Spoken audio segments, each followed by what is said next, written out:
Hai teman-teman, kembali berjumpa dengan Kanala. Di video kali ini kita mau bahas tentang 5 saham Palokeng Hong yang ternyata juga dikoleksi oleh followers Kanala. Nah, di bulan Desember 2023, itu Kanala bertanya di Instagram tentang saham Lokeng Hong apa yang dikoleksi oleh followers Kanala. Beberapa ada yang menjawab dan share seperti apa portofolio mereka dan juga saham-saham dari Pak Lokeng Hong yang mereka koleksi. Nah, ini beberapa contohnya dan ini akan kita review di video kali ini. Buat kamu yang mau belajar saham langsung bersama Kanala, bisa ikuti private mentoring saham dari Kanala, cek pendaftarannya di deskripsi ya. Buat kamu yang mau belajar saham bersama Kanala, bisa ikuti kursus online dari Kanala. Saat ini Kanala menyediakan beberapa kursus online seperti investasi saham A sampai Z, kemudian juga investasi dan cuan saham Amerika, dan juga ada kursus online menyusun portofolio dan banjir dividen. Nah, dengan mengikuti kursus online ini, kamu akan mendapatkan banyak materi dan juga video tutorial, serta ada kesempatan untuk tanya jawab saham langsung bersama Mimin Kanala. Untuk pendaftaran bisa cek Instagram Kanala ID atau klik link di deskripsi video ini ya. Yang pertama dan kedua, yang ternyata saham Palokeng Hong yang banyak dikoleksi oleh followers Kanala adalah saham Bank OCBC dan juga BNGA atau CIMB Niaga. Nah, untuk CIMB ini termasuk salah satu bank swasta yang size-nya cukup besar di Indonesia. Bahkan mereka terbesar nomor 2. Dan ini adalah valuasi dari CIMB. Kalau kita lihat PBV-nya sekitar 0,88 kali ketika video ini dibuat. Jadi, waktu video ini dibuat, itu PBV dari BNGA masih sekitar cukup terdiskon ya, karena berada di bawah 1. Dan secara kinerja, CIMB ini juga masih terus bertumbuh labanya di tahun 2023. Kalau kita lihat history, yield dividen dari CIMB itu dalam 1 tahun bisa mencapai 8 bahkan 9%. Jadi tergolong saham dividen yang tinggi dan menarik untuk dikoleksi. Nah, kalau untuk OCBC, ini juga masuk di dalam portofolio Kanala, yang mana saat video ini dibuat, PBV-nya sekitar 0,77 kali. Kalau kita lihat, per September 2023, total aset dari NISP ini mencapai sekitar 247 triliun. Nah, ini PBV-nya tadi ya masih sekitar 0,7, dan untuk price earning ratio saat ini sekitar 7 kali. Jadi, sahamnya masih tergolong cukup murah juga. Secara kinerja, sama seperti BNGA, OCBC ini juga labanya masih terus bertumbuh dan untuk yield dividen tahunannya kita perkirakan sekitar 7 atau 8%.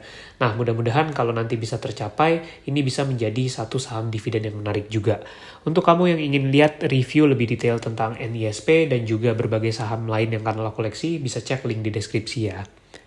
Yang ketiga ada saham Clippan Finance. Ini merupakan perusahaan yang bergerak di bidang multi-finance dan Cevin ini juga tergolong saham dengan valuasi yang sangat murah. Nah, kita lihat di sini market cap-nya masih sekitar 1,9 triliun. Jadi ini tergolong size yang sangat kecil sebenarnya karena hanya sekitar 1,9 T. Dari bisnisnya, Clippan Finance ini punya produk-produk seperti untuk pembiayaan mobil baru, kemudian penyediaan dana tunai, pembiayaan alat berat, dan lain sebagainya. Nah, secara kinerja, kalau kita lihat sebelum pandemi, itu per tahun Clippan Finance ini bisa membukukan net income atau laba bersih di atas 300 miliar. Jadi kalau kita lihat market cap-nya sekitar 1,9 T, dan biasanya bisa di atas 300 miliar untuk labanya, jadi valuasi price earning ratio sekitar 6 kali, kalau mengacu pada data seperti sebelum pandemi COVID dulu. Nah, kalau kita lihat untuk kinerja terbarunya di tahun 2022 ini memang belum setinggi seperti sebelum pandemi, tapi sudah mulai recover. Kalau kita lihat di sini valuasi PBV-nya hanya sekitar 0,35 kali dan price earning ratio-nya sekitar 2 kali. Nah, ini terjadi karena di tahun 2023 laba Clippan Finance ini tiba-tiba melonjak sangat tinggi, bahkan jauh lebih tinggi dibandingkan seperti sebelum pandemi. Penyebabnya adalah pada kuartal 2 2023 lalu terdapat pendapatan recovery dari Cevin yang nilainya cukup besar waktu itu. Tapi pendapatannya ini hanya bersifat 1 kali yang mengakibatkan labanya ini tidak terjadi kembali di kuartal 3 atau mungkin di kuartal 4 nanti.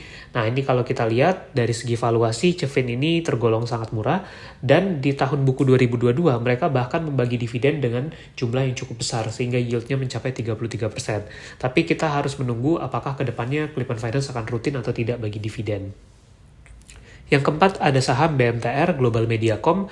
Kalau ini merupakan perusahaan yang bergerak di bidang media tentunya karena mereka punya anak usaha seperti MNC, kemudian RCTI, dan lain sebagainya. Secara kinerja Global Mediacom memang sedang mengalami penurunan. Tapi kalau kita lihat di sini dalam setahun itu mereka bahkan bisa mencapai laba lebih dari 1 triliun. Nah, PBV-nya ketika video ini dibuat, saham Global Mediacom ini PBV hanya 0,27 kali, artinya diskon dari harga bukunya itu bahkan lebih dari 70%, sehingga ini tergolong valuasi yang sangat menarik. Jadi memang saham-saham yang sangat undervalue atau murah ya di sini. Nah, lantas bagaimana prospek untuk global Mediacom ke depannya?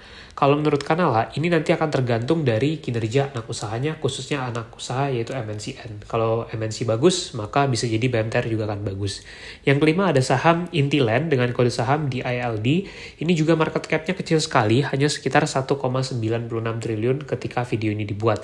Nah, di sini memang perusahaan ini bergerak di bidang properti atau real estate. Kalau kita lihat mereka ini punya beberapa project-project ya, seperti di sini misalkan yang cukup populer itu 57 Promenade, kemudian South Quarter, kemudian juga mereka punya berbagai project yang tersebar baik di Jakarta ataupun Surabaya. Nah, PBV-nya ketika video ini dibuat, Intiland ini dihargai dengan PBV 0,37 kali. Artinya untuk ekuitasnya ini jauh lebih besar dibandingkan market cap mereka saat ini. Nah, saham ini juga tergolong sebagai saham diskon atau saham yang under value. Memang dari segi price earning ratio masih cukup tinggi, yaitu 21 kali. Ini terjadi karena labanya masih belum pulih seperti dulu sebelum pandemi. Jadi laba Intiland ini sedang tidak terlalu besar sebenarnya. Ini kalau kita lihat kinerja mereka dulu sebelum pandemi itu jauh lebih tinggi karena labanya bisa di atas 200 miliar ya. Tapi sejak 2022 itu mereka justru mengalami kerugian. Nah, itu dia 5 saham dari Palokeng Hong yang dikoleksi juga oleh followers Kanala. Tentu di luar 5 ini masih ada banyak lagi saham-saham yang dikoleksi oleh Palokeng Hong seperti misalkan Gajah Tunggal, kemudian juga TBLA dan lain sebagainya. Kamu bisa cek di pemberitaan media ataupun bisa juga tonton video-video Kanala yang lain. Nah, semoga bermanfaat. Jangan lupa untuk subscribe. Kalau punya pertanyaan, komen di bawah ya.